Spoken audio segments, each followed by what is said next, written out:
C'est avec grand regret que je ne peux être parmi vous ce soir pour célébrer la Journée internationale de la francophonie en ce 20 mars 2014.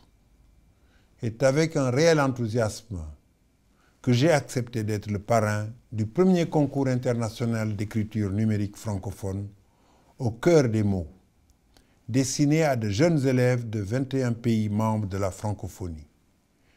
Il s'agit d'une initiative remarquable et originale que l'Organisation internationale de la francophonie appuie en vue de sensibiliser les enfants sur les valeurs fondamentales définies dans la Convention internationale des droits de l'enfant et à les faire réfléchir sur les relations et l'égalité entre les garçons et les filles.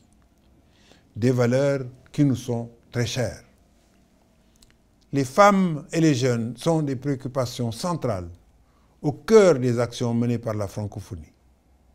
Ce projet, par son essence, reflète fort bien les objectifs et priorités de la francophonie.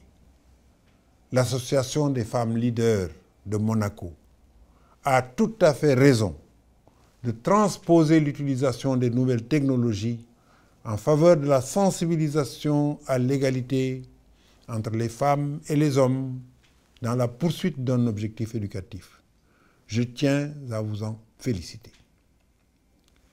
La francophonie attache une très grande importance à la place des femmes dans ses initiatives et projets de coopération et de développement.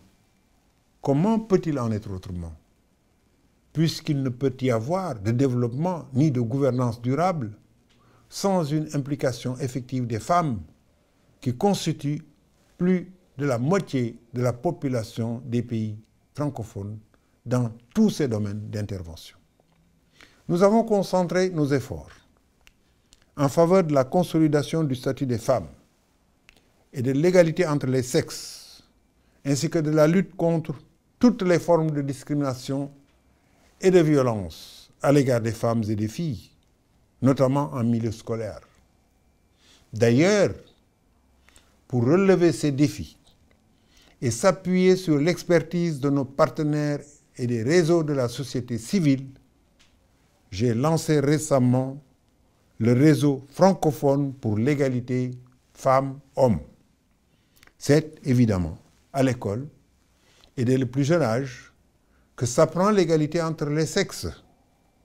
L'apprentissage de l'égalité entre les garçons et les filles est une condition nécessaire pour que, progressivement, les stéréotypes s'estompent et d'autres modèles de comportement se construisent.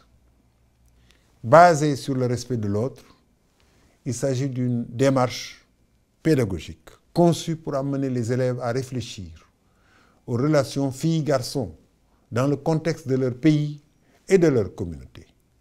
L'école doit être mise à l'heure du numérique, devenu un puissant auxiliaire de la formation et une ouverture formidable entre les pays du Sud et ceux du Nord, qui ont à apprendre les uns des autres, les premiers étant touchés au cœur lorsque l'on parle de l'éducation pour tous, singulièrement pour les filles, tandis que les seconds connaissent une crise de l'école.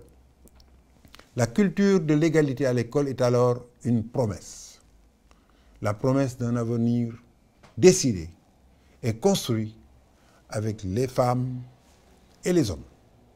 Je vous souhaite une bonne célébration et vous remercie de votre attention.